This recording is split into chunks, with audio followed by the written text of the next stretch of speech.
So a huge start to the season last weekend as DFW teams started their path toward a state title. But nowhere was it a more exciting start than in McKinney, where each McKinney ISD team got a home game as part of the THSCA Kickoff Classic. We hear more now in our Dodge City of McKinney Inside Story.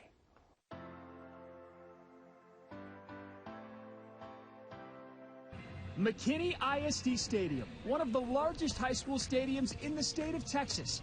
And from Thursday to Saturday of last week, each McKinney high school got an opportunity to showcase their football team in front of a very supportive community there. It was the THSCA Kickoff Classic, and all eyes were firmly planted on McKinney ISD. I'm proud to be a representative of this district that's first class in everything that we do, from facilities to how we treat people, the opportunities that we provide people. And I think that it's just a great way to kind of shine a spotlight on what we're about here. Showcasing this year's incredibly hardworking students who are a part of the Friday Night Lights at the stadium was only part of the weekend's celebration. The district also took time to connect with young coaches who are and will hopefully continue to be a big part of the future success of the community and its athletes. As part of the ROCK mentoring program, leadership from the THSCA and UIL held a one-hour session to speak with the young coaches. The program was designed to help give an advantage to young coaches hoping to move up in the profession, and speakers like the UIL Director of Athletics, Dr. Susan Elza, were on hand to give out much-needed advice to some very eager coaches. It was just awesome to once again be around leaders that are pouring back into young coaches like myself.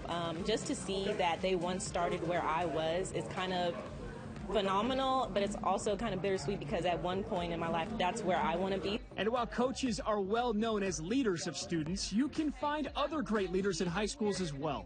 Teachers and coaches are cut from the same cloth, and during the Kickoff Classic, they were honored as well. Teachers from schools participating were recognized with a game ball for going that extra yard. Part of a program put on by the College Football Playoff Foundation and their partner, the THSCA. It's mind-boggling. It's so incredibly heartwarming. It's humbling and it's sweet, and I'm overwhelmed by how great it was. It was a little out of my comfort zone, but it was a super special night. Teaching is definitely a passion, and being with the kids every day is really a blessing. And so being able to be recognized and appreciated was really wonderful. Our teachers are coaches, and our coaches are teachers in so many ways. And then those who don't coach, but just teach all the time, have such an impact on kids every day of the things that they learn, but also just getting them to think they can. You know, if we can get a kid to think, a student to think they're better than they thought they were when they walked in the door, then we won that day. The Inside Story is brought to you by Dodge City of McKinney, home of the no-charge lifetime powertrain warranty.